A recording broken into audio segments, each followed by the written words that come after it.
እንዲህ አይነት ዘመናት ላይ ቀጥሉ ይችላል ወደፊት። ሁሉ ጊዜ እላለሁ ሟርት አይደለም። ከሆኑ አመታት በኋላ እናንተ ተቀምጣችሁ የሆነ መምህር እዚህ ቆሞ ማስተማር ሊቀር ይችላል። ሁሉም ነገር ዲጂታል ይሆን። ከሆኑ ጊዜያት በኋላ በድምጽ ማጉሊያ ሰፈሩን ምናምን እንትን ማለት እነሱ ይቀራሉ። ይሄን ወደ መጠበቅ አለባቸው ወጣቶች። የምታውቁት ነው ይቀራሉ። ጥቂት ጊዜያት ነው የሚቀሩት። ጥቂት አመታት ናቸው የሚቀሩት። አሁን እኛ እንቅልፍ ረበሸ እንደዚህ ሆነ እንላለን። ግን ደግሞ ይሄንን ድምጽ ራሱ ቤተክርስቲያን የት እንዳለ እንኳን ማናይበት ማናውቅበት ጊዜ ሊመጣ ይችላል። እኛ አሁን እንደፈለግን ከበሮ እየመታን እንደፈለግን እያነገስን በፈለግነው ቀጠሮ በፈለግነው ፕሮግራም በፈለግነው ሰዓት ማህሌት ቁመን እናድራለን አይደል? ከሆነ ጊዜ በኋላ ይሄ ይዘጋል። ከማንኛውም ነገር በፊት ምስጋና ይቀድማል። ስም ከተጠራ በፊት ማንኛውም ክርስቲያን ለጸሎት በሚቆምበት ሰዓት የመጀመሪያው ቃል ከአፉ የሚወጣው አምላኬ ሆይ አመሰግንሃለሁ የሚል ቃል መሆን አለበት። በማንኛውም ጊዜ ታሞም ቢሆን እየሞተም ቢሆን ምንም ነገር ሆኖ በእግዚአብሔር ፊት ለመቆም በመቻሉ አንደበቱን ለመክፈት በመቻሉ ለምስጋና ጊዜ በማግኘቱ ከዚህ ሰዓት ድረስ በህይወት በመኖሩ ማንኛውም ሰው ምንም ነገር ከመጠየቁ በፊት ማመስገን አለበት። አሁን ካህኑ ምን ብሎ ነው የጠየቀን? ሰብህዎ ለእግዚአብሔር ኩልክሙ አሕዛብ፣ ሁላችሁ አሕዛብ ሁላችሁ እግዚአብሔርን አመስግኑት። አሕዛብ የሚለው ውስጥ እነማን ተካተዋል? ከፓትርያርኩ ጀምሮ እስከ ህፃናቱ ድረስ ያለው መናገር የሚችለው በሙሉ አሕዛብ በሚለው ውስጥ ተካተዋል። ለምን? ብዙ ስለሆነ። እዚህ ላይ ማዕረግ አይደለም ጉዳዩ፣ እግዚአብሔርን የማመስገን ጉዳይ ነው። እዚህ ላይ ጉዳዩ ጳጳስ የመሆን ያለመሆን፣ ህዝብ የመሆን ምእመን የመሆን ያለመሆን ጉዳይ አይደለም። እዚህ ጋር እግዚአብሔርን የመታዘዝና ለእግዚአብሔር መልስ የመስጠት የማመስገን ጉዳይ። እስራኤላውያን ባህሩን ሲሻገሩ በቀኝና በግራ ውሃው ምን ብሎ ብያቸዋለሁ? እንደ ግድግዳ ቆሟል። ልክ ያ ውሃ በቀኝና በግራ እንደቆመ ሁሉ እኛ አሐዱ አብ ቅዱስ ሲባል እኛ በያለንበት ምን እንሆናለን? እንቆማለን፣ ቀጥ እንላለን። ቅዳሴ ማለት ልክ እስራኤላውያን የባህሩ ጫፍ ላይ ሆነው የፈርዖናውያንን እና የሰራዊቱን ሞት እንዳዩ ሬሳቸው ሲንሳፈፍ የጠላቶቻቸውን ሬሳ ሲንሳፈፍ እንዳዩ ሁሉ ኦርቶዶክሳውያንም ቅዳሴ ላይ ቆመው የአጋንንትን ጥፋት የሚመለከቱበት። ይህን እንዳትረሱት፣ በሞቴ ይህን እንዳትረሱት። የጠላቶቻችንን ማለቅ፣ ማለፍ፣ መሸነፍ፣ መሞት የምናይበት ቅዳሴ ማለት እንደሱ ነው። በስመ አብ ወወልድ ወመንፈስ ቅዱስ አሐዱ አምላክ አሜን። ስብሐት ለእግዚአብሔር ኪያነ ዘፈጠረ ከመ ናምልኮ፣ እንሰግድለት ዘንድ እናመልከው ዘንድ እንገዛለት ዘንድ እናመሰግነው ዘንድ የፈጠረን አምላካችን እግዚአብሔር የባህሪ ምስጋና ለእርሱ ይሆን። ስብሐት ለማርያም እመ አምላክ እግዝእትነ ወመድኃኒትነ፣ መድኃኒታችን መመኪያችን ለምትሆን ለእናታችን ለንጽሕት ቅድስት ድንግል ማርያምም የጸጋ ምስጋና ለእርሷ ይሆን። ስብሐት ለመስቀለ ክርስቶስ ዕፀ መድኃኒት ኃይልነ ወፀወንነ፣ ኃይላችን አምባችን መጠጊያችን ጋሻችን ለሚሆን በቀራንዮ ለተተከለ መድኃኒት ለሚባል ለክርስቶስ መስቀልም የጸጋ ምስጋና ለእርሱ ይሆን። ክቡር አባታችን ቀሲስ ግርማ የካቴድራላችን የጸሎት አሳራጊ፣ ክቡር ወንድማችን መምህር ያሬድ፣ ክቡራን እግዚአብሔር ልጆች ሁላችሁም በልዑል እግዚአብሔር ስም እንደምን ዋላችሁ? እንደምን አመሻችሁ? አምላካችን እግዚአብሔር በዚህ ዕለት በዚህ ሰዓት በዚህ ቅዱስ ቦታ ተገኝተን ቅዱስና ሕያው ዘላለማዊ የሆነውን ቃሉን እንድንሰማ ስለፈቀደልን ስሙ ለዘላለም የከበረ የተመሰገነ ይሁን። የሊቃውንት አምላክ የምስጢር ባለቤት የቅዱሳን ፈጣሪ የአባቶቻችን አምላክ እግዚአብሔር በመካከላችን ተገኝቶ ምስጢርን ጥበብን እንዲገልጥልን የእርሱ ቅዱስ ፈቃድ ይሆንልን። ለመምህር ያሬድ ቃለ ሕይወት ያሰማልን። የመምህራንን ዋጋ የአባቶችን በረከት ያድልልን። እንግዲህ በየሳምንቱ እየተማማርን እንዳለነው አስቀድመን የቅዳሴ ተሰጥኦ ዜማውን እንድታጠኑ ተደርጎ ከንባቡ ጋር ማለት ነው። ከዛ በኋላ ማብራሪያ ትርጓሜ እሱ እየተሰጠ ነው የሚገኘው። ከዚህ በፊት አሐዱ አብ ቅዱስ፣ አሐዱ ወልድ ቅዱስ፣ አሐዱ ውእቱ መንፈስ ቅዱስ የሚለውን እሱን በጥልቀት ተመልክተናል። ለምን በዚህ ቅዳሴው እንደሚጀመር ይህም ደግሞ የመስቀል ጊዜ የሚባል መሆኑን እሱን አሳይቻለሁ። ጊዜ መስቀል ማለት ነው። እንግዲህ አጠቃላይ ቅዳሴ በሶስት ክፍሎች ይከፈላል። ተደጋጋሚ በየሳምንቱ እየገለጥ ነው ያለ ነው። ቅድመ መስቀል፣ ጊዜ መስቀልና ድህረ መስቀል፣ ከመስቀል በፊት በመስቀል ጊዜና ከመስቀል በኋላ በሚል ክፍል እሱን እያየን ነው የምንመለከተው። እስከ አሐዱ አብ ቅዱስ ድረስ ያለው ከመስቀል በፊት ያለውን የሚያሳይ ነው። አሐዱ ከሚለው ጀምሮ ግን የመስቀል ጊዜ ምስጢርን የሚያሳይ ነው። ከድርገት በኋላ ስጋው ደግሞ ከሚሰጥበት ሰዓት ጀምሮ እስከ መጨረሻው ድረስ ያለው ደግሞ ድህረ መስቀል ከመስቀል በኋላ ያለውን ክፍል የሚያሳይ መሆኑን እሱን ተደጋጋሚ እየገለጥን እንገኛለን። ይሄ አሐዱ አብ ቅዱስ አሐዱ ወልድ ቅዱስ የሚለው ደግሞ አጠቃላይ የነገረ ሃይማኖትን ምስጢር ሃይማኖትን ማሳየት፣ ማሰማት፣ መመስከር፣ መስማት፣ ማድመጥ ይህን መሆኑን ተመልክተናል። ካህኑ አሐዱ አብ ቅዱስ ሲል እኛ በተሰጥኦ የምንመልሰው ቅድም በዜማ ያጠና ነው። በአማን አብ ቅዱስ፣ በአማን ወልድ ቅዱስ፣ በአማን ውእቱ መንፈስ ቅዱስ። አዎ እውነትህን ነው። በእውነት አብ ቅዱስ ነው፣ በእውነት ወልድ ቅዱስ ነው፣ በእውነት መንፈስ ቅዱስ ነው፣ ወይም ደግሞ መንፈስ ቅዱስ ቅዱስ ነው የሚለውን ምስክርነት እንመልሳለን ብለን ይህንን አይተናል። ከዛ በኋላ አጠቃላይ የቅዳሴን ይዘት በየሳምንቱ እያሳየን እንደመሆኑ መጠን ቅዳሴ ማለትን ማለትን የሚለውን ከምድርና ከሰማይ ያሉ የሚገናኙበት መገናኛ ድልድይ መሆኑን፣ ጊዜ የሚባረክበት የምስጢር ዓለም መሆኑን፣ ጊዜ አልባነት የሚከሰትበት ይሄ ማለት ወደ ኋላ ተመልሰን የዛሬ 2000 ዓመት ከነበሩ ሰዎች ጋራ ከሐዋርያትም ጋራ እኩል የምንሆንበት ጊዜ አልባነት የሚከሰትበት ብለን ዛሬ ነገ ትናንት የሚባል የሌለበት መሆኑን እሱን ተመልክተናል። የመላእክትና የሰው ልጆች አንድነት የሚፈጸምበት የሚለውን እሱንም በስፋት አይተናል። ቅዳሴ ላይ ፍጹም የሆነ የፍቅር ድግስ እንዳለ እርሱም ደግሞ ቅዱስ ሥጋውና ክቡር ደሙ የሚሰጥበት የበጉ ድግስ የበጉ ደም የሚሰጥበት ባዶ ሆዳችን ማንሄድበት ምንበላበት ምንጠጣበት የነፍሳችንን ሆድ ምንሞላበት መሆኑን እሱን ተመልክተናል። የሕይወት ምግብ የሆነውን ቅዱስ ሥጋውንና ክቡር ደሙን የምናገኝበት። ሌላው ቅዳሴ ላይ የዜማና የውበት አንድነት የሚከሰትበት የሚታይበት ነው ብለን አይተናል። የዜማ ውበት የሚባለው አንድ ዜማ ያው ቅድም ተሰጥኦውን ስትመልሱ ስታጠኑ ደስ ትላላችሁ። እናንተ ራሳችሁን ስለማትሰሙት ነው እንጂ ያዚ ሆነን ስንሰማችሁ ያው አንዳንዴ መለያየት ነገር ቢኖርም ግን የብዙዎቻችሁ አንድ ስለሆነ ደስ ይላል። ይሄ ደግሞ ቅዳሴ ላይ መቅደስ ውስጥ ሲሆን የብዙ ሰው የብዙ ሕዝብ ድምፅ አንድ ላይ ሲወጣ ደስ ይላልና ያ የዜማ ፍሰት ልዩ ጥበብ አለውና ስለዚህ እሱ ራሱ የሚታይበት ነው። ከዛ ቀጥሎ ደግሞ አንድነት ያለበት ነው። ለምሳሌ እግዚኦ ተሳሃለነ የሚባልበት ላይ ምስለ መንፈስ ከሚል ሰው የለም፣ ሌላ ነገር የሚል ሰው የለም ማለትም አይቻልም። በትክክል ሐዋርያው ቅዱስ ጳውሎስ አንደኛ ቆሮንቶስ ምዕራፍ 14 ቁጥር 40 ላይ ሁሉ በአግባብና በስርዓት ይሁን ብሎ በተናገረው መሰረት አግባብና ስርዓት ባለው መንገድ አምልኮ የሚፈጸምበት ሰዓት ዋናው የቅዳሴ ሰዓት ነው። ስለዚህ እጅግ በጣም ደስ ይላል። ራሱ ስርዓቱ ደስ የሚል ነው። የተፈቀደልንን የምንልበት እንጂ የፈቀድነውን የምንልበት አይደለም። እንደፈለግን የምንጮህበት ሳይሆን በተፈቀደልን ዜማ ልክ መሰረት እንድንጮህበት እንድናመሰግንበት የተሰራ በመሆኑ በዚህ ምክንያት ቅዳሴ የአንድነት ውበት የዜማ ውበት የሚፈስበት መሆኑን እሱን በተደጋጋሚ አንስተናል። ዛሬ ደግሞ አሁንም ስለ ቅዳሴ ሌላ መግቢያ ልንገራችሁና ወደሚቀጥለው ክፍል እንመጣለን። ቅዳሴ መጀመሪያ ላይ ታስታውሱ እንደሆነ ሃሌሉያ መቦብስ የሚለውን ነገር ስንል ሶስት ነገሮች ወይም ሶስት ይዘቶች እንዳሉት ከይዘት አንጻር ሶስት ይዘቶች እንዳሉት ደጋግሜ ተናግሬያለሁ። ቅዳሴ ሶስት ይዘቶች አሉት። አንደኛ የጸሎት ይዘት አለው፣ ሁለተኛ ትምህርት አለው፣ ሶስተኛ መስዋዕት አለው የሚል እነዚህን ሶስት ነገሮች መረሳት የሌለባቸው ልክ እንደ ክፍሎቹ ቅዳሴ በሶስት ክፍሎች ይከፈላል። አንደኛ ቅድመ መስቀል በሚለው፣ ሁለተኛ ጊዜ መስቀል በሚለው፣ ሶስተኛ ድህረ መስቀል በሚለው ይከፈላል ብለን በዚህ ክፍል እንዳስቀመጥነው ሁሉ ደግሞ ከኮንተንቱ አንጻር ቅዳሴ ውስጥ ከሚባለው ነገር ካህኑም ከሚለው ዲያቆኑም ከሚለው እኛም ከምናዜመው ከምንመልሰው ከዚህ አንጻር አጠቃላይ ቅዳሴ ሲታይ በሶስት ነገሮች ነው የሚከፈለው። አንደኛ ጸሎት አለው፣ ሁለተኛ ትምህርት አለው፣ ሶስተኛ መስዋዕት አለው የሚል እነዚህን ሶስት ነገሮችን አንስተናል። ጸሎት አለው ማለት ነው። ጸሎት ማለት ከማን ጋር መነጋገር ነው? ከእግዚአብሔር ጋር መነጋገር ሁልጊዜ የሚገለጥ ነው። ስለዚህ ቅዳሴ ማለት ከማን ጋር መነጋገር ነው? ከእግዚአብሔር ጋር መነጋገር ነው። ልመና ይቀርብበታል፣ ጥያቄ ይቀርብበታል፣ ምስጋና አለው። ይሄ ሁሉ ጸሎት ነው። ዝምታም አለው፣ እሱም ጸሎት ነው። ስለዚህ ቅዳሴ በሙሉ አጠቃላይ ጸሎት ነው። ሳምንት እንዳልኳችሁ አንድ ሰው በቅዳሴ መሃል እግዚኦ ተሳሃለነ እያለ ምስለ መንፈስከ እያለ ሲጸልይ እኛ ትርጉሙ የሚመስለን እግዚኦ ተሳሃለነ ስንል አቤቱ ይቅር በለን ማለት ነው። ግን አቤቱ ይቅር በለን ማለት ግን ይቅር በለን ማለት ብቻ አይደለም፣ ጠብቀን ማለት ጭምር ነው።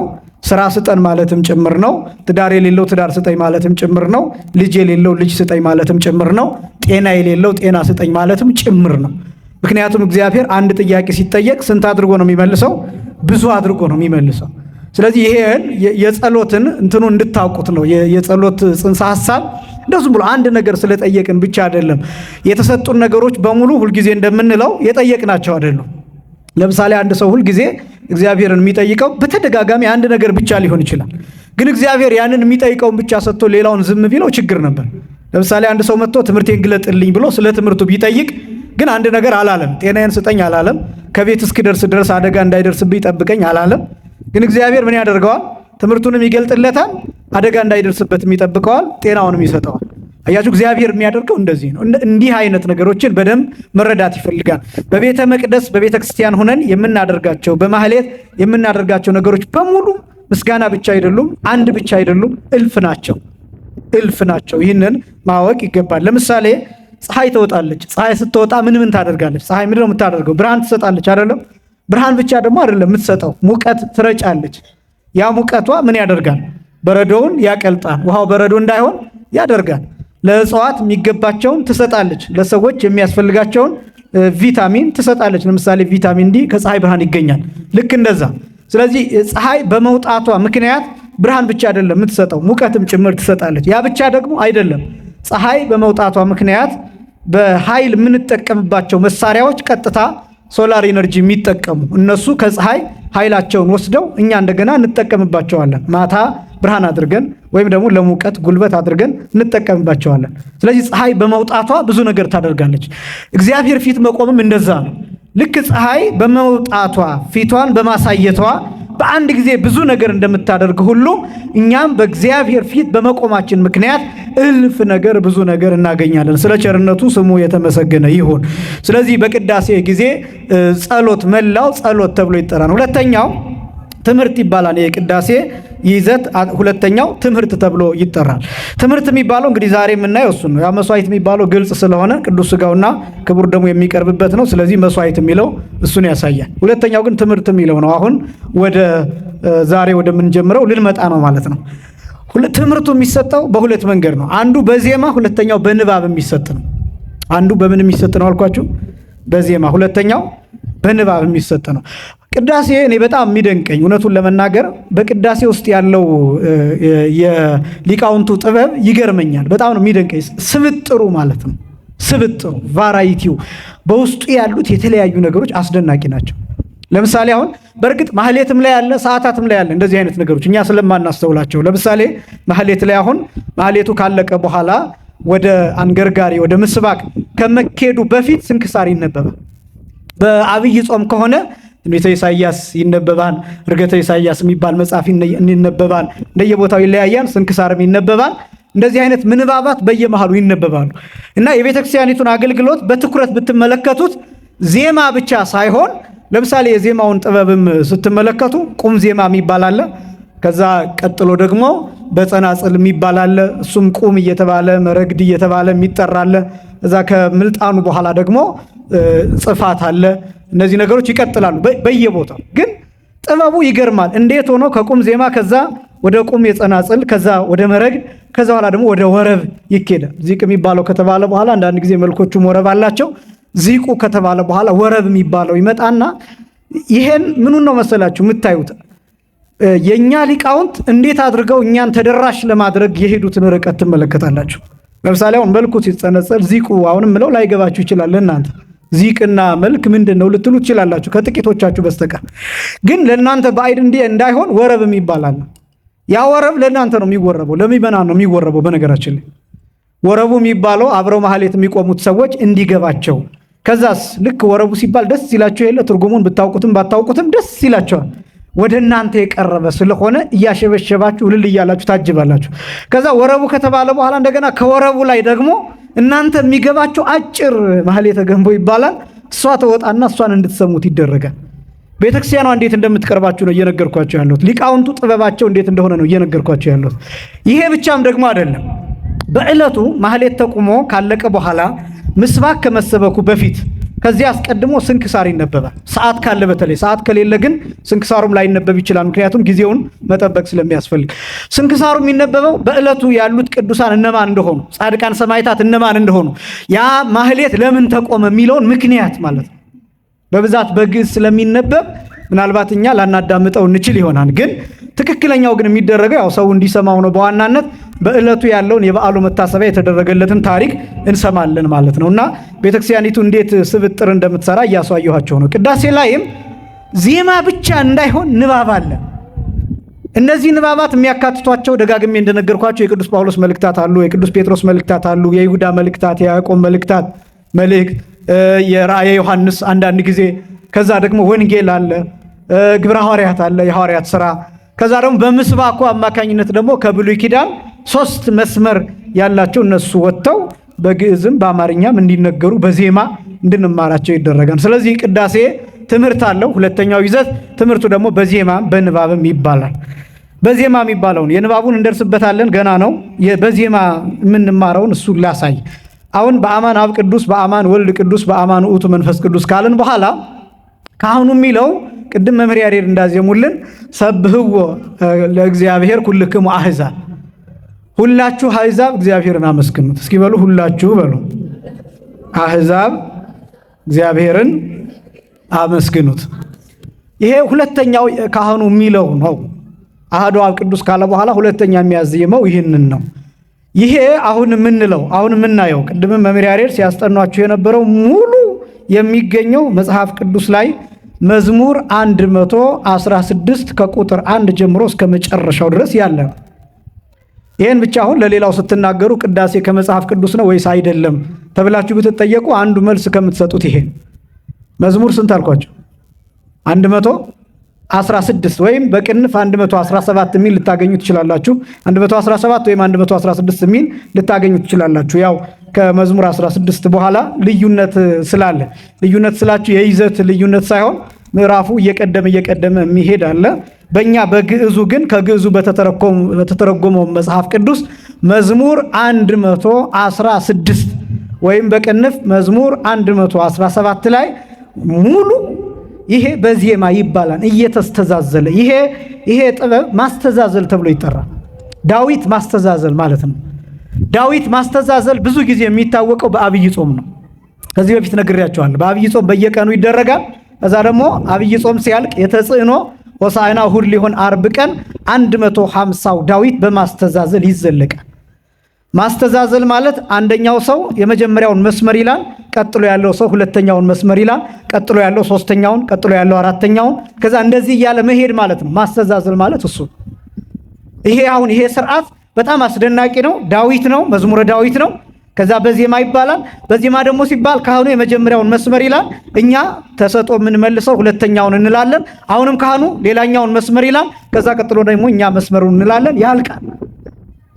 ካህኑ 2 ጊዜ እኛ 2 ጊዜ ብለን ያልቃል። ካለቀ በኋላ ምንድነው የምናደርገው? ዳዊቱ ሲዘጋ ስብሐት ለአብ ወወልድ ወመንፈስ ቅዱስ ለዓለም ወለዓለመ ዓለም ተብሎ ነው የሚዘጋው። ዳዊት እያንዳንዱ መዝሙር እያንዳንዱ ምዕራፍ ማለት ነው።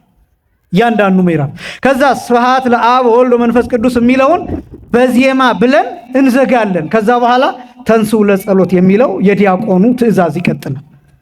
አሁን ይሄ መዝሙር 116 ላይ በቃል ብቻ አይደለም የምናውቀው፣ በዜማ እናውቀዋለን። በቃል ብቻ ሳይሆን በምን እናውቀዋለን አልኳችሁ? በዜማ እንለዋለን። መጽሐፍ ቅዱስን እናንተ በዜማ ትሉታላችሁ፣ እንዳታፍሩ ነው። አሁን በዘልማድ ቅዳሴው ላይ ስለሚባል እናንተ የሚመስላችሁ ቅዳሴው ላይ ብቻ ያለ ነው እንጂ የሚመስላችሁ ደረታችሁን ነፍታችሁ በራስ መተማመን ሁናችሁ ቅዳሴ ላይ ይሄ የመጽሐፍ ቅዱስ ክፍል ይባላል ብላችሁ መናገር አለባችሁ ነው። መዝሙር 116 ሙሉ በዜማ ይባላል ብላችሁ መናገር አለባችሁ ነው። በግዕዝ ይባላል ብላችሁ መናገር አለባችሁ ነው። ምስጢሩን አሳያችኋለሁ። ለምን ይሄ እንደተመረጠ አሳያችኋለሁ። ግን ደግሞ ቅዳሴ ላይ ካሉት ክፍሎች አንዱ መዝሙር 116 ሙሉ በጣም አጭሯ የምትባለው ክፍል ናት። ከዳዊት መዝሙር አጭሯ የምትባለው ክፍል ናት። ግን ጥቅጥቅ ያለ በጣም ብዙ ምስጢራትን የያዘ ነው። ስለዚህ መዝሙር 116 ነው አሁን የምናየው። መጀመሪያ ካህኑ ለምንድን ነው ሁለተኛ አሐዱ አብ ቅዱስ ካለ በኋላ ለምንድን ነው ሰብሕዎ ለእግዚአብሔር ኩልክሙ አሕዛብ የሚለው? የመጀመሪያው አሕዛብ ሁላችሁ እግዚአብሔርን አመስግኑ። አሕዛብ የሚለው ቃል ይህንን ላብራራ መጀመሪያ። ምክንያቱም አሕዛብ ሲባል አንዳንዱ ሰው የሚረዳበት መንገድ የተለየ ስላለ ብዙዎቻችን አሕዛብ ሲባል ከኛ ሃይማኖት ውጭ የሆኑትን ለመጥራት አሕዛብ የሚለውን የምንጠቀመው የሚመስለው ሰው አለ። ስህተት ነው። አሕዛብ ማለት ሕዝብ አለ፣ አሕዛብ አለ፣ ሕዘብ አለ። በጣም ብዙ ጊዜ የግዕዙ ቃል ነው ግራ የሚያጋባን እንጂ ሕዝብ አለ። ሕዝብ የሚለው ብዙ ሲሆን ለምሳሌ እናንተን ሕዝብ እላለሁኝ። በጣም ብዙ ሕዝብ ደግሞ ቢሆን ስገልጥ አሕዛብ እላለሁኝ። ያ ማለት ብዙ ሕዝብ አንድ ላይ ማለት ነው። ከዛ በጣም ደግሞ እጅግ በጣም ብዙ ሲሆን ሕዝብ ተብሎ ይጠራል። የብዙ ብዙ ማለት ነው።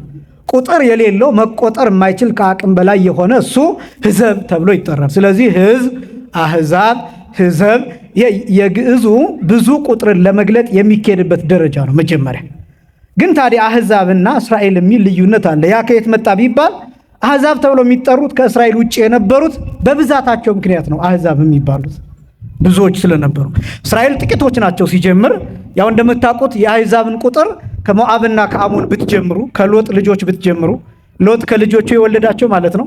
ወይም ደግሞ ልጆቹ የሎጥ ልጆች ከአባታቸው ከሎጥ የወለዷቸው ሞዓብና አሞን ጣዖት አምላኪዎች ይባላሉ። እነሱ አሁን አሕዛብ ተብለው ይጠራሉ። ከዛ ቀጥሎ የነ እስማኤል፣ ከዛ ቀጥሎ የነ ኤሳው፣ ከዛ በኋላ ግን ከእስራኤል ውጭ ያለው አጠቃላይ እነዚህ ያለ ሕግ የሚኖሩት ብዙ ስለሆኑ አሕዛብ ተብለው ይጠራሉ። ምን ተብለው ይጠራሉ?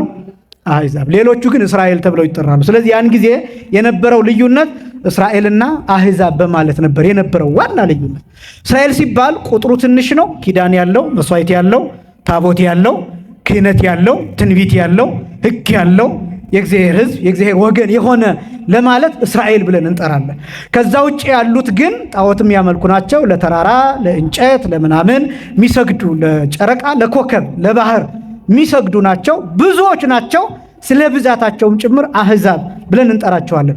ይሄ ልዩነት ነው አሕዛብ የሚለውን የሌላ ሃይማኖት እንዲመስል ያደረገው ይሄ ልዩነት እንጂ አሁንም አሕዛብ ብለን ስንጠራ ሌሎችን ማለታችን አይደለም። ስለዚህ አሁን ይሄ ግልጽ ነው አይደለም? አሁን የነገርኳችሁ አሕዛብ ሁላችሁም እግዚአብሔርን አመስግኑ ሲባል እናንተ ሁላችሁ ለማለት ነው። የቁጥርን መጠን ለማሳየት የምንጠቀምበት ነው።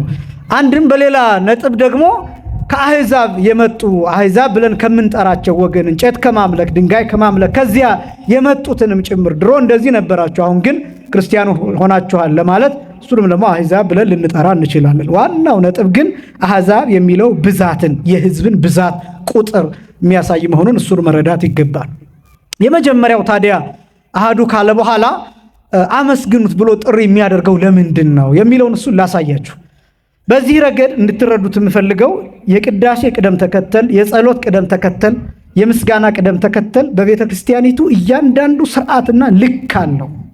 ቀኖና የሚባለው አንዱ እሱ ስለሆነ ለምሳሌ ሁልጊዜ ላለው ጸሎት ስንጸልይ አባታችን ሆይ በሰማያት የምትኖር ካልን በኋላ ምንድን ነው የምንለው? ስምህ ይቀደስ። ምስጋና ነው የምናመሰግን። ከማንኛውም ነገር በፊት ምስጋና ይቀድማል። ስም ከተጠራ በፊት ማንኛውም ክርስቲያን ለጸሎት በሚቆምበት ሰዓት የመጀመሪያው ቃል ከአፉ የሚወጣው አምላኬ ሆይ አመሰግንሃለሁ የሚል ቃል መሆን አለበት። በማንኛውም ጊዜ ታሞም ቢሆን እየሞተም ቢሆን ምንም ነገር ሆኖ በእግዚአብሔር ፊት ለመቆም በመቻሉ አንደበቱን ለመክፈት በመቻሉ ለምስጋና ጊዜ በማግኘቱ እስከዚህ ሰዓት ድረስ በሕይወት በመኖሩ ማንኛውም ሰው ምንም ነገር ከመጠየቁ በፊት ማመስገን አለበት። የዕለት እንጀራችንን ስጠን ዛሬ የሚለው በኋላ ነው። ስምህ ይቀደስ፣ መንግስት ትምጣ። ከዛ የጥያቄም ቅደም ተከተላለሁ እያልኩ ነግራችኋለሁ። ብዙ ጊዜ ልመናም ቅደም ተከተላለሁ። ሲጠየቅም የእንጀራ ጉዳይ አይጠየቅም፣ የትዳር ጉዳይ አይጠየቅም። ቶሎ ብሎ የሥራ ጉዳይ ስራ ስጠኝ ተብሎ አይጠየቅም። ቶሎ ብሎ ትዳር ስጠኝ ተብሎ አይጠየቅም። ጤናዬን ስጠኝ ተብሎ አይለመንም። እግዚአብሔር መጀመሪያ መንግስትህን አውርሰኝ ነው የሚባለው። የሚቀድመው እሱ ነው። መንግስተ ሰማያትን መጠየቅ፣ የዘላለም ሕይወትን መጠየቅ፣ ጽድቁን መንግስቱን ለመውረስ መጠየቅ፣ መዳንን መጠየቅ፣ እሱን ነው መጀመሪያ የሚጠየቀው። ከዛስ ሌላው ዳረጎት ነው። ራት ይሄ ነው፣ ምሳ ይሄ ነው። መንግስተ ሰማያት ነው፣ የዘላለም ሕይወት ነው። ክርስቲያን እንደዛ። ከዛስ መንግስት ትምጣ ካልን በኋላ ፈቃድ በሰማይ እንደሆነች እንዲሁም በምድር ትሁን፣ መላእክት እንዲያመሰግኑ ፈቃድ እንደሆነ በሰማይ እኛም በዚህ ምድር እንደ መላእክት እንድናመሰግን ፍቀድ መባል አለበት። ከዛ በኋላ ነው እንጀራ የሚጠየቀው። እንጀራም ደግሞ በቁሙ እንጀራ አይደለም። እሱ እንዲያውም የመጨረሻ ትርጉም ነው። ብዙ ጊዜ የምለው የእንጀራ ጥያቄ የመጀመሪያው ጥያቄ ምስጋና ነው። ራሱ የእግዚአብሔር ቃል ነው እንጀራ የሚባለው። ወንጌል ነው እንጀራ የሚባለው። ንስሐ ነው እንጀራ የሚባለው። ስጋው ደግሞ ነው እንጀራ የሚባለው። ትምህርት ነው እንጀራ የሚባለው። ማህሌቱ ነው እንጀራ የሚባለው። ቅዳሴው ራሱ ነው እንጀራ የሚባለው። ከዛ በኋላ ነው የዚህ ምድራዊ እንጀራ የሚጠየቀው። ትርጉሙ ራሱ እንደሱ ነው። የዕለት እንጀራ ስጠን ማለት ይሄ የምንበላው ምግብ አይደለም፣ ምድራዊ ምግብ አይደለም። ይሄ የዕለት እንጀራ ነው። አሁን እግዚአብሔር ለእናንተ የዕለት እንጀራችሁን እየሰጣችሁ ነው። በዚህ የዕለት እንጀራ በኩል እግዚአብሔር እናንተን ያጸናል፣ እናንተን ይፈውሳል። የዚህ ረሃብ ክፉ ነው። የእግዚአብሔር ቃል ረሃብ ክፉ ነው። የወንጌል ረሃብ ክፉ ነው። የደስታ ረሃብ ክፉ ነው። የሰላም ረሃብ ክፉ ነው። ለምን? ወንጌል ደስታ ስለሆነ፣ ወንጌል ሰላም ስለሆነ። እንዲህ አይነት ዘመናት ላይ ቀጥሉ ይችላል ወደፊት። ሁልጊዜ እላለሁ ሟርት አይደለም። ከሆኑ ዓመታት በኋላ እናንተ ተቀምጣችሁ የሆነ መምህር እዚህ ቆሞ ማስተማር ሊቀር ይችላል። ሁሉም ነገር ዲጂታል ይሆናል። ከሆኑ ጊዜያት በኋላ በድምፅ ማጉሊያ ሰፈሩን ምናምን እንትን ማለት እነሱ ይቀራሉ።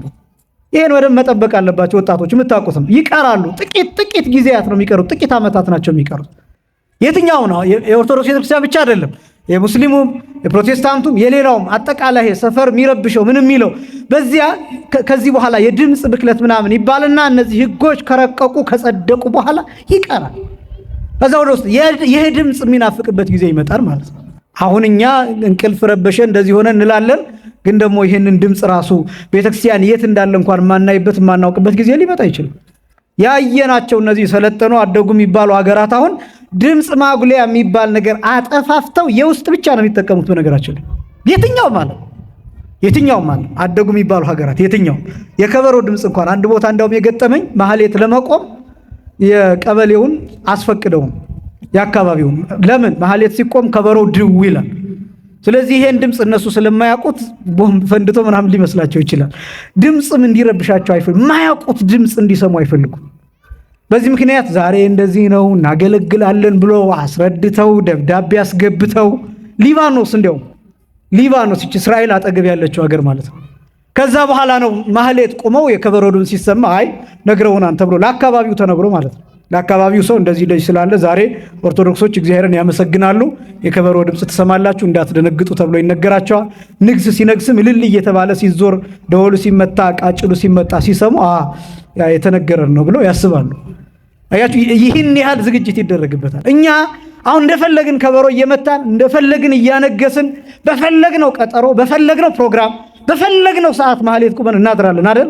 ከሆነ ጊዜ በኋላ ይሄ ይዘጋል። ስለዚህ አንዳንድ ነገሮች እንዴት እንደምንረዳ ማወቅ ይገባናል። ብርቅ የሚሆንበት ጊዜ ይመጣል። በእውነት ጡር እንዳያደርግብን የእርሱ ቅዱስ ፈቃድ ይሆንልን።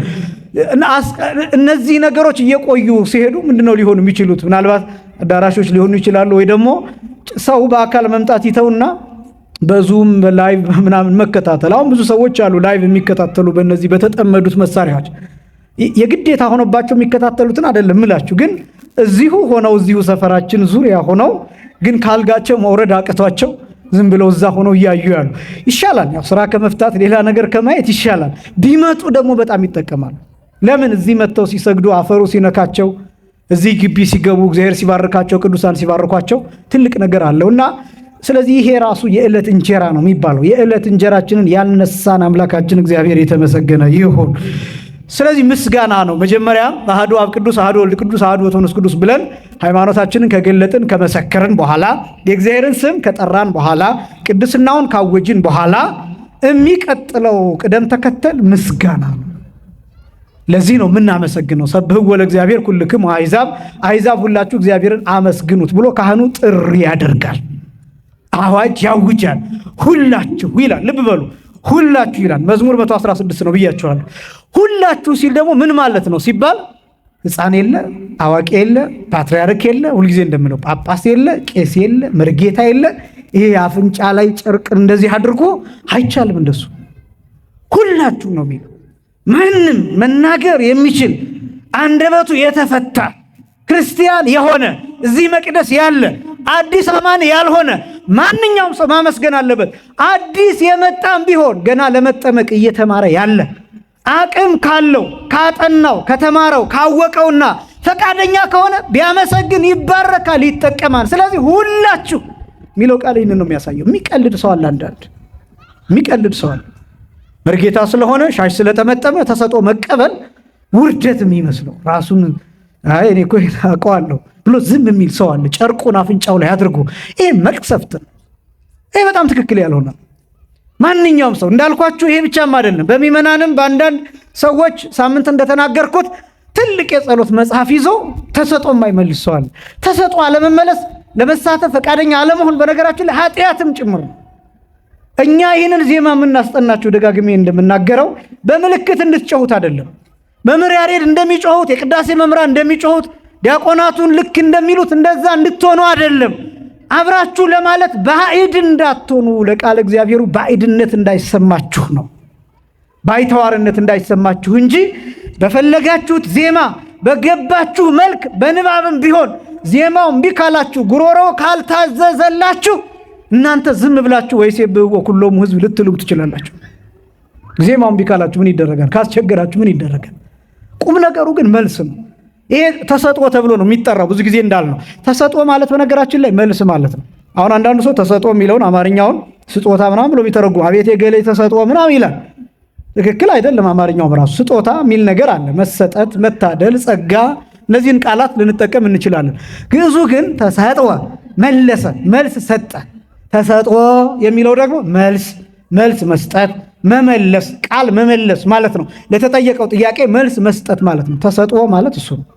ለዚህ ነው የተሰጥኦ ዜማ ምንላችሁ፣ የመመለስ ዜማ፣ የመልስ ዜማ። ካህኑ የሚጠይቀን ጥያቄ አለ፣ ዲያቆኑ የሚጠይቀን ጥያቄ አለ። ለመጀመሪያውም ዲያቆን ንፍቁ ዲያቆንም እንደየተራቸው። አሁን ካህኑ ምን ብሎ ነው የጠየቀን? ሰብሕዎ ለእግዚአብሔር ኩልክሙ አሕዛብ፣ ሁላችሁ አሕዛብ ሁላችሁ እግዚአብሔርን አመስግኑት።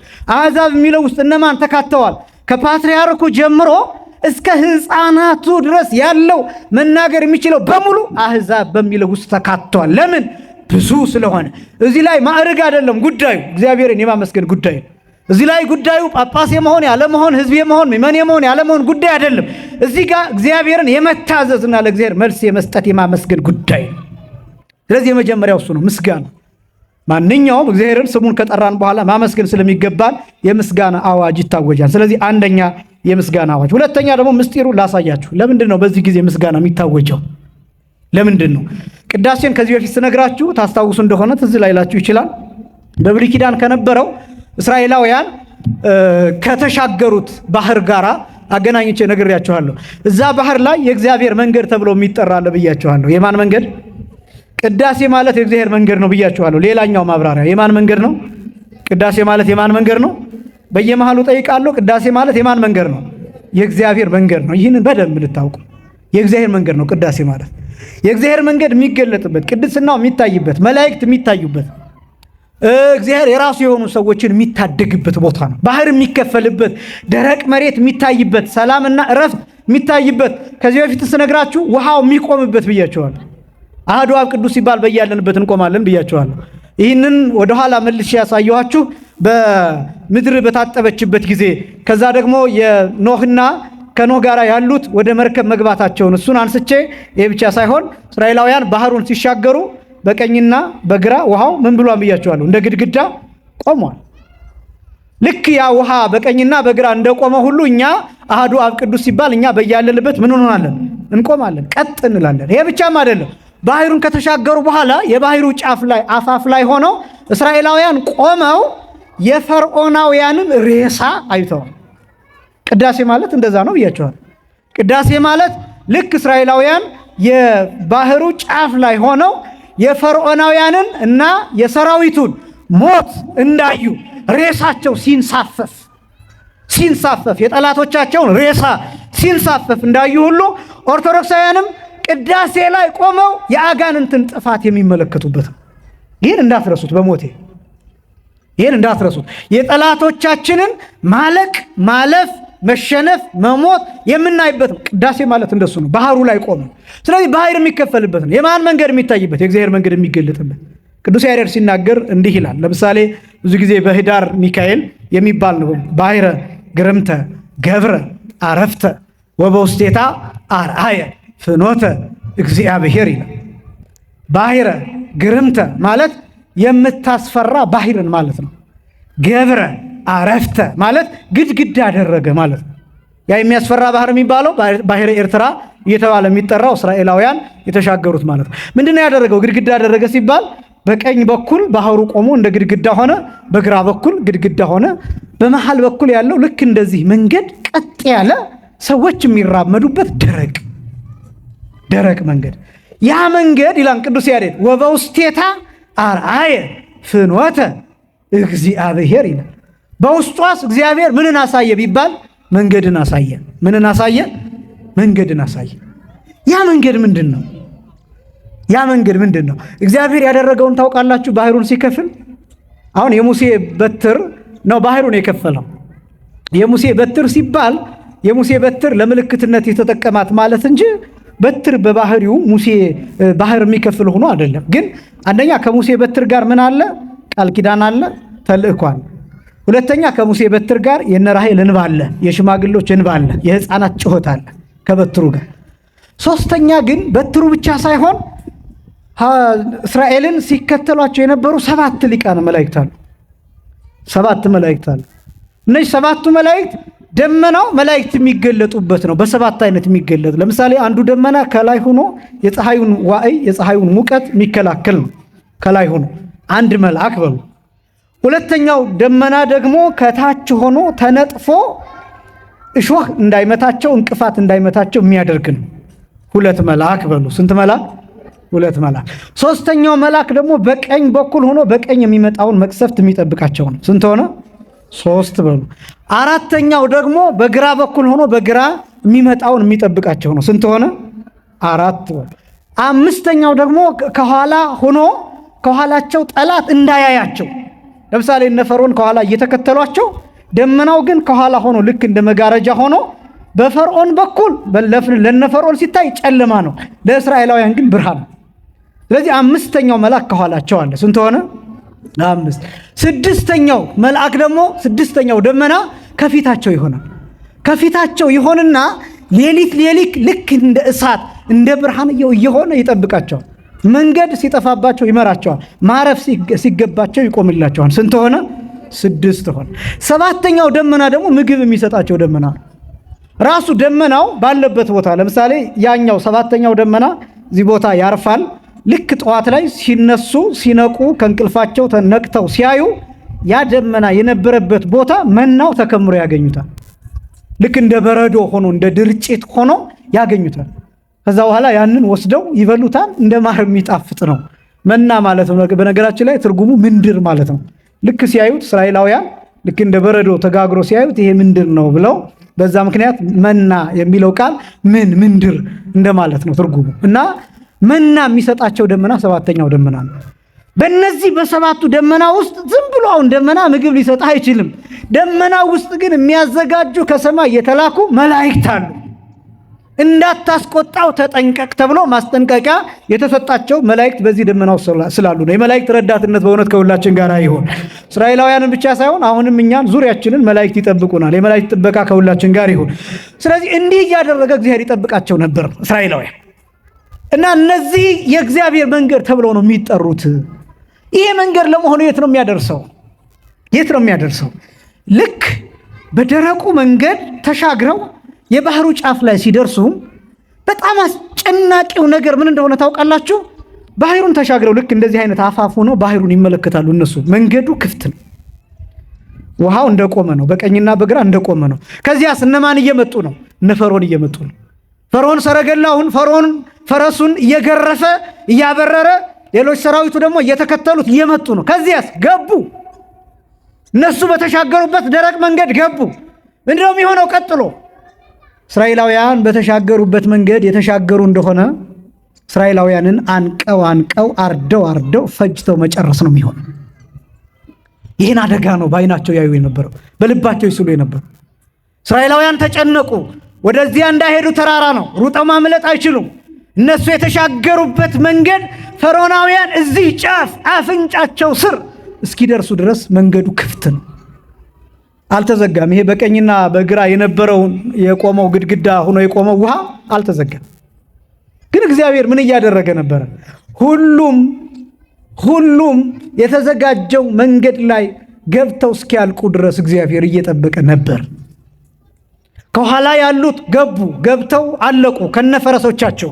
ፈርዖን ደግሞ እዚህ ጋር ደረሰ። ግን እግዚአብሔር አይቸኩልምም አይዘገይምም። እግዚአብሔር ሁሉን ማድረግ ይችላልና በልኩ ልክ እነሱ ጋር እደርሳለሁ ብሎ ባሰበበት ሰዓት ቅዱስ ሚካኤል ውሃውን ደፈነ። ስለዚህ ጠላት ሰጠም። ሁሉም ተካተው እስኪገቡ ድረስ። አንዳንድ ጊዜ ህይወት ውስጥ እንደዛ ነው። እግዚአብሔር የሚጠብቀው እንደዛ ነው። አሁን እኛ ብንሆን ምንድነው የምናደርገው? ልክ ፈርዖን ልክ ሲገባ እዛች ጋር ጫፏ ጋር ሲደርስ ውሃውን እንደፍነዋለን። ከዛስ ፈርዖን ይሞታል፣ ሌሎቹ ግን ይተርፋሉ። አያችሁ፣ እግዚአብሔር ከፈለገ ማጥፋት ከፈለገ ማጥፋት የሚገባውን እስከነ ሰንኮፉ ያጠፋዋል። እስከነ ሰንኮፉ እስከነ ሰራዊቱ ድምጥማጡን ያጠፋዋል። በመስቀል ኃይል ቀራንዮ ላይ እንዲህ አድርጎ ነው ከነ ሰራዊቱ ድል ያደረገልን። ክብርና ምስጋና ለስም አጠራሩ ይሁን። አመስግኑት እግዚአብሔር። ከዛ በኋላ ምስጋናው ቀጠለ። በጣም በሚደንቅ ሁኔታ ጠላቶቻቸው መስጠማቸው ብቻ አይደለም፣ አይናቸው አላመንም። በነገራችን ላይ ጽላተ ሙሴ በኢትዮጵያ ናትን የሚል መጽሐፍ ሮበርት ኮርኖክ የሚባል ሰው የጻፈውን ተተርጉሞ አንብባችሁት ከሆነ እዛ ላይ ምን ይላል? እስከ ቅርብ ጊዜ ድረስ ምርምር ተደርጎበታል ይሄ ባህር እና ባህሩ ላይ የሰረገላ ስብርባሪዎች ተገኝተዋል። የሰረገላ ስብርባሪዎች ተገኝተዋል እና በትክክልም ፈርዖን ከነሰራዊቱ የሰጠመበት ቦታ ያ ቦታ እንደሆነ ታውቋል። እና ቦታዎቹ ራሱ የሚመሩት በመጽሐፍ ቅዱስ የተጻፉት እነዚህ 70 ዘንባባ የሚባሉት እስካሁን ድረስ አሉ ይላል መጽሐፉ። እንደገና ደግሞ ይሄ የማራ ውሃ ብለው የሚጠሩት መራራ ውሃ፣ እሱን ውሃ ኦሪት ዘጸአት ምዕራፍ 15 ቁጥር 22 ላይ የቀመሱት እሱ ውሃ ዛሬም ድረስ ሲቀመስ እንደዛው ነው። ጨዋማ ነው። በጣም ከፍተኛ የጨው ክምችት ያለበት ነው እና ሲቀመስ እስካሁን ድረስ መራራ ነው። ቦታዎቹ እነዛን ያሳያሉ። እና ሰውየው እስከ ሲና ተራራ ድረስ ሂዶ ሙሴ ታቦቱን ጽላቱን እስከተቀበለበት ቦታ ድረስ የሄደ ሰው ነው ይሄ ሰውዬ። እዚያ ብቻ ሳይሆን እዚያ አክሱም ድረስ መጥተዋል። አክሱም ድረስ መጥቶ ያው ታቦቲቱን ፍለጋ ማለት ነው። ያው የኛ አባቶች ክብር ይግባቸውና ያው በቀላሉ የሚያሳዩ ስላልሆኑ እንጂ በጣም ብዙዎች ያው ግራም ሃንኮክንም የምታውቁት ነው ታቦተ ጽዮን ፍለጋ የሚለውን። ይሄ ሰውዬም ተመሳሳይ ነው ይዘቱ፣ ታቦተ ጽዮንን ፍለጋ አይነት ነው አመጣጡ እና የሰረገላ ስብርባሪ ተገኝቷል ይላል። አሁን ችግሩ እስራኤላውያን ጋር የተፈጠረ ሁለተኛው ነገር ደግሞ ልንገራችሁ። መንገዱን መተው መስጠማቸው ብቻ አይደለም። ምናልባት ፈርዖን እውነት ሰጥሟል ሙቷል የሚል ደግሞ ከባድ ጥያቄ አለ። ከዛ እስራኤላውያን ማመስገን የጀመሩት መቼ ነው? ልክ ሬሳቸው መንሳፈፍ ሲጀምር ነው። ባህሩ ላይ ከወረዱ በኋላ ከሰጠሙ በኋላ ሞቱ። ያው እንደምታውቁት ሰው ሲሞት ሬሳው ወደ ላይ መንሳፈፍ ይጀምራል እና ልክ የሬሳውን መንሳፈፍ ባህሩ ላይ ማየት ከጀመሩ በኋላ የሙሴ እህት ማርያም ከበሮውን አነሳች። ያን ጊዜ ምን ብለው አመሰገኑ? ንሴብሖ ለእግዚአብሔር ስቡሃ ዘተሰብሃ ፈረሰ ወመስተጽእነ ወረወ ውስተ ባሕር። ፈረሱንና ፈረሰኛውን፣ ፈረሱንና ጋላቢውን፣ ፈረሱንና ተጫኙን፣ የፈረሱንና የፈረሱን ባለቤት ባህር ውስጥ አስጥመኸዋልና ወሩረኸዋል፣ ገለኸዋልና እግዚአብሔር ሆይ እናመሰግንሃለን ብለው አመሰገኑት። ክብርና ምስጋና ለስም አጠራሩ ይሁን። ይሄ የእስራኤላውያን ምስጋና። በስቅለት የምናመሰግነው መጨረሻ ላይ ትዝ ይላቸዋል። በስቅለት መጨረሻ ላይ የሚባለው ምንድን ነው? ንሴብሖ ለእግዚአብሔር ብለን እናመሰግናለን። አይታችሁ እንደሆነ ጧፍ እንመታለን በመቋሚያ። ጧፉን ካበራን በኋላ መቋሚያው ላይ ይታሰርና በመቋፊያ ጧፉ ይያዛል። ያው አንዳንድ ቦታ እንደ ድራማ አይነት የሚመስሉ ነገሮች ይሰራሉ። እሱ ትክክል አይደለም፣ ለማሳየት ነው። በነገራችን ላይ አሁን አንዳንዶቹ የሚረዱት እንደዛ ስናደርግ ይሁዳን የምንቀጠቅጥ ምናምን ሰው የምንቀጠቅጥ ሰው የምንራገም ነው የሚመስላቸው። እኛ የምንራገመው ዲያብሎስን ነው። እኛ የምንራገመው ሰይጣንን ነው። ምንመታውም ሰይጣንን ነው። ምንመታውም በእግዚአብሔር ኃይል በእግዚአብሔር ስም እንጂ እኛ ሰይጣንን ዲያብሎስን አግኝተ ነው በአካል አይደለም ምንመታው። አንድ መቋሚያ ላይ ያለው ጧፍ ሂደ በመቋሚያ ስላጠፋ ሰይጣንን አግኝተዋን ማለትም አይደለም። ሰይጣን ሞኝ አይደለም፣ እንደኛ ራሱን የሚቀጠቀጥም አይደለም። ግን ምልክቱን ምሳሌውን ለማሳየት ምክንያቱም በተለይ በጥንቱ ጊዜ እንደውም አባቶቻችንን የምታደንቋቸው በጥንቱ ጊዜ ንባብ የለም፣ እውቀት የለም፣ ጽሁፍ የለም። ስለዚህ ዝም ብላችሁ ሄዳችሁ መጽሐፍ ቅዱስ የቅዱስ ጳውሎስ መልእክት ማቴዎስ ወንጌል ብትሉ የማቴዎስ ወንጌል ሊያነቡ አይችሉም አባቶቻችን እናቶቻችን። ለምን? ንባብ የለም፣ የንባብ ባህል የለም፣ እውቀት የለም፣ ፊደልም አይታወቅም። ስለዚህ አባቶቻችን ያደረጉት ምንድን ነው? በምስል ማሳየት ነው፣ በተግባር ማሳየት። ቲዎሬቲካል በሆነ መንገድ አይደለም፣ ፕራክቲካል በሆነ መንገድ ማሳየት ነው። አባቶቻችን የተከተሉት ያንን ስርዓት የስቅለት የምናሳየው እሱ። ስለዚህ ጧፉን እናበራለን። ዳዊቶች አሉ፣ የሚስተዛዘሉ የሚባሉ ዳዊቶች አሉ። እነዚህ ዳዊቶች ለምሳሌ እግዚኦ ይትጸመመኒ የምንለው እርግማን ነው፣ ልክ ነው። ግን እርግማኑ የይሁዳን ልጆች እያልን የምንራገመው ሰዎችን አይደለም፣ ሰይጣንንና የሰይጣንን የዘር የግብር ልጆች የማይመለሱትን ንስሐ የማይገቡትን እነዚህ ነው የምንራገመው። ከዛ በኋላ የምንመታውም ሰይጣንን እንዲያርቅልን ነው የምናደርገው። እና ይሄ ከተጠናቀቀ በኋላ ንሴብሖ ለእግዚአብሔር ስቡሃ ዘተሰብሃ ብለን እናመሰግናለን። ፈረሱንና ፈረሰኛውን ማለት ዲያብሎስን ከነሰራዊቱ ወደ ባህሩ ጥልሃል፣ ወደ ገሃነመ እሳት ጥልሃል፣ እኛን ግን ነፃ አውጥተሃልና እግዚአብሔር ሆይ እናመሰግናለን ብለን እናመሰግነዋለን። በድጋሚ ክብርና ምስጋና ለስሙ ይሁን። ይሄ የእግዚአብሔር መንገድ ይባላል። የማን መንገድ ይባላል? የእግዚአብሔር መንገድ። ቅዳሴ የማን መንገድ ይባላል? የእግዚአብሔር መንገድ። መንገዱ አንድ ነው። መንገዱ ስንት ነው አልኳችሁ? እንደ አስደናቂው የእግዚአብሔር መንገድ እንደዛ ነው። አንዳንድ ሰዎች ይተርፉበታል፣ ሌሎች ይሰጥሙበታል። አንዳንድ ሰዎች ሕይወት ያገኙበታል፣ ሌሎች ይሞቱበታል። አንዳንድ ሰዎች ይጠቀሙበታል፣ ሌሎች ይጎዱበታል። ለምሳሌ እኛ ዓለም ውስጥ ነው ያለነው። ዓለም ውስጥ ሆነን መጽደቅ እንችላለን። ዓለም ውስጥ ሆነን ኃጢአት የምንሰራ ከሆነ ማንመለስ ከሆነ እንጠቀምበታለን። ምጽዋትን ይሄን እጃችንን ሁልጊዜ እንደምንለው ብንመጸውትበት እንጠቀምበታለን፣ ብንማታበት እንጎዳበታለን። አንደበታችንን ብናመሰግንበት እንጠቀምበታለን፣ ብንሳደብበት እንጎዳበታለን። ይሄ ሁሉ ግን የማን መንገድ ነው? የእግዚአብሔር መንገድ ነው። ሲራስ ሲናገር ምን ይላል?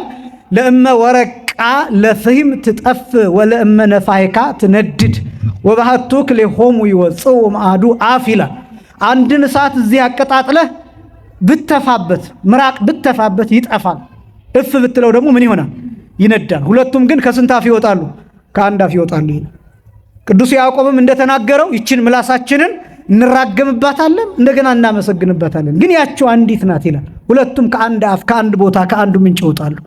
ስለዚህ እንዴት ነው የምንጠቀምበት የሚለው እንድትመለከቱት ነው። ቅዳሴ ያላመኑበት ሰዎች፣ የሚሳለቁበት ሰዎች፣ የሚቀልዱበት ሰዎች የሆኑ እንደሆነ ይሰጥሙበታል። አምነው የሚያስቀድሱ የሆኑ ሰዎች እንደሆነ ይወጡበታል። ወደ ዘላለም ሕይወት ይሻገሩበታል። ከበሮ ይዘው ያመሰግኑበታል። የእግዚአብሔርን ስም ያከብሩበታል። ይባረኩበታል፣ ይከብሩበታል፣ ይቀደሱበታል፣ ይጸኑበታል። ቅዳሴ ማለት እንደሱ ነው። ለዚህ ነው ምስጋናው የእግዚአብሔር መንገድ ተብሎ ይጠራል። ይህንን ምስጋና የምናመሰግንበት ምክንያት ይሄ ነው። ስለዚህ ካህኑ ምን እያለ ነው? ይህንን ልናገርና ላጠቃል። ሰብሕዎ ለእግዚአብሔር ኩልክሙ አሕዛብ፣ አሕዛብ ሁላችሁ እግዚአብሔርን አመስግኑ ሲል ምን እያለ ነው? ያኔ እስራኤላውያን ባህሩን ሲሻገሩ፣ ያኔ ጠላቶቻቸው ሲሰጥሙ እግዚአብሔርን እናመሰግነዋለን ብለን እንዳመሰገኑ እናንተም አመስግኑ ማለቱ ነው ካህኑ።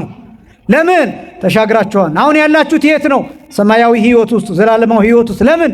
ቅዳሴ ማለት የሰማይና የምድር መገናኛ ድልድይ፣ የመላእክትና የሰው ልጆች አንድነት፣ የፍቅር ድግስ ያለበት፣ ጊዜ አልባነት ያለበት፣ ትናንት ነገ ዛሬ የሚባል የሌለበት፣ ከቅዱሳን ጋር ኅብረት የሚመሰረትበት ስለሆነ በዚህ ምክንያት ያለንበት ቦታ ቅዱስና ያለንበት ሁኔታ ቅዱስ ስለሆነ ይህንን ለማረጋገጥ እግዚአብሔርን አመስግኑት ይላል። ሁላችሁ አሕዛብ እግዚአብሔርን አመስግኑት የሚለው ለዚህ ነው።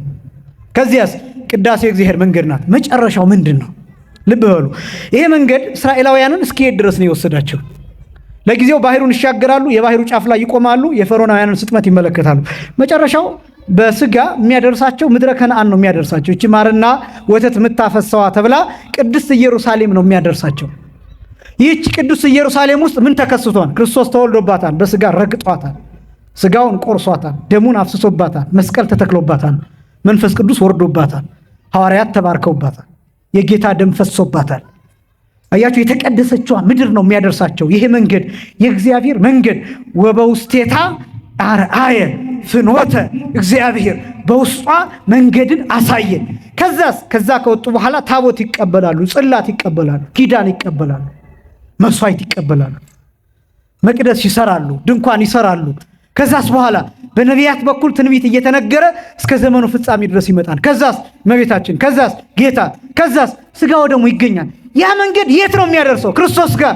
ክርስቶስ የት ነው የሚያደርሰው? የመጨረሻው የዘላለም ሕይወት ጋር። ክብርና ምስጋና ለስሙ አጠራሩ ይሁን። ይቺ መንገድ ልክ ይህንን ሲያረጋግጥ ጌታ ምን ብሎ ነው ያስተማረው? የዮሐንስ ወንጌል ምዕራፍ 14 ቁጥር 6 ላይ እኔ መንገድ እውነት ሕይወት ነኝ ብሎ ተናገረ። ይኸውላችሁ መንገድ ነኝ አለ፣ ከዛ እውነት፣ ከዛ ሕይወት። ልብ በሉ። ያቺ የእግዚአብሔር መንገድ፣ ያቺ በባህር የተገለጠችዋ መንገድ፣ ያ በቀኝና በግራ ውሃው ቆሞ መሃሉ ግን ደረቅ የነበረው መንገድ፣ እነ ፈርዖን የሰጠሙበት መንገድ፣ ዲያብሎስ የተዋረደበት መንገድ፣ በመስቀል የተከፈተው መንገድ፣ ያ መንገድ ክርስቶስ ነው። ያ መንገድ ወዴት ነው የሚያደርሰው? ወደ እውነት። መጨረሻውስ ምንድን ነው? ሕይወት።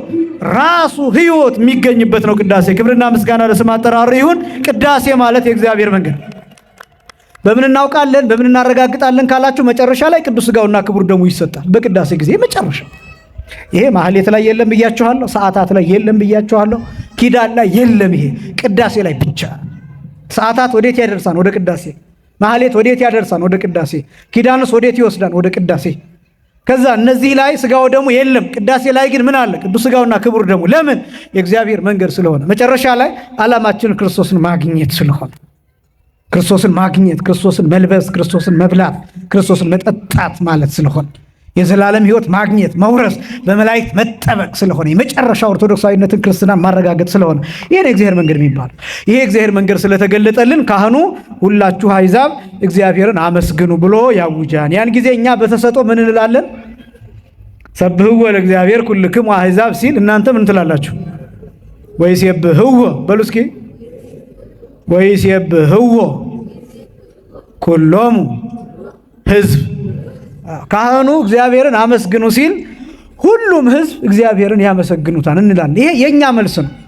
የካህኑ ጥያቄ አሕዛብ ሁላችሁ ማንን አመስግኑ ነው የሚለው? እግዚአብሔርን።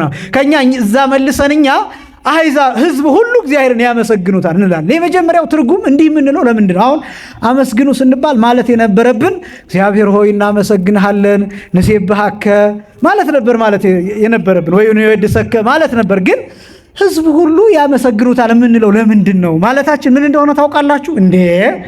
ከጥንት ጀምሮ እነ አብርሃም እነ ይስሐቅ እነ ያዕቆብ አመስግነውት የለ ወይ? ደጋጎቹ አመስግነውት የለ ወይ? እነ መልከ ጼዴቅ በመስዋዕት አመስግነውት የለ ወይ? ከዚያ በኋላስ የተነሱ ቅዱሳን አመስግነውት የለ ወይ? ምነው እንኳን 120 ቤተሰብ አመስግነውት የለ ወይ? ምነው እንኳን ከዛ በኋላ እነ ቅዱስ ጴጥሮስ እነ ቅዱስ ጳውሎስ እነ ቅዱስ ዮሐንስ በዓለም ዳርቻ ሁሉ እየሄዱ አመስግነውት የለ ወይ?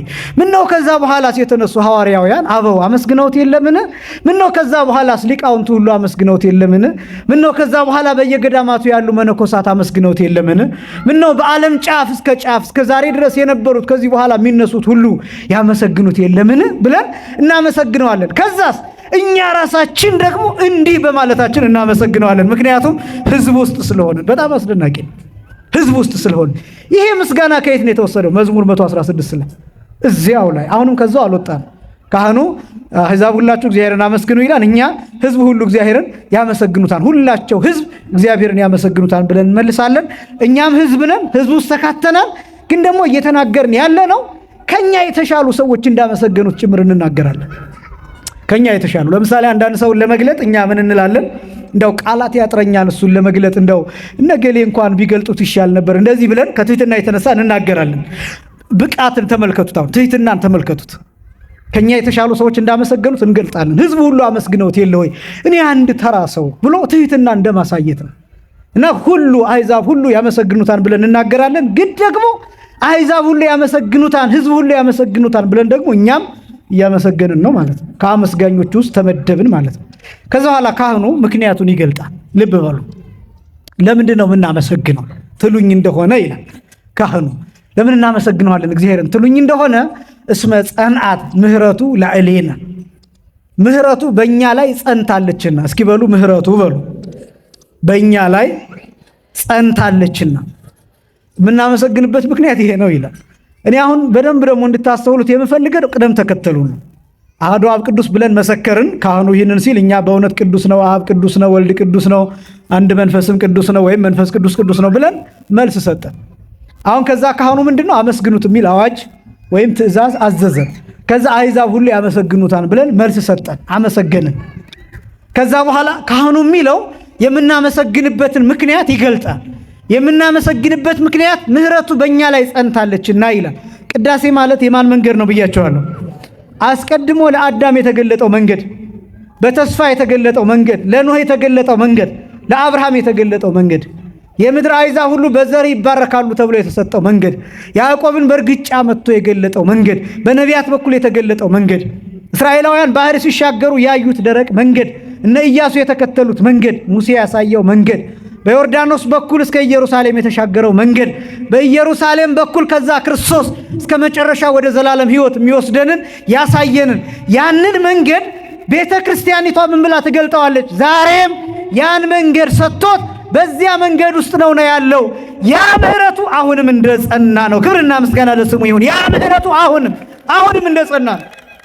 ያለ አብርሃም የተገለጠው ምህረት፣ ለኖህ የተገለጠው ምህረት፣ ለቅዱሳን የተገለጠው ምህረት፣ ለሐዋርያት የተገለጠው ምህረት አሁንም እንዳለ ነው። ይሄው ስጋዬ ይሄው ደሜ ብሎ ለሐዋርያት የሰጣቸው ያ ምህረት ለይቅርታ የሚፈስ ስለ ኃጢአት ስርየት ሁሉ የሚፈስ የአዲስ ኪዳን ደሜ ይህ ነው ብሎ የተናገረው ያ ምህረት አሁንም በቅዳሴው መካከል እንደጸና ነው።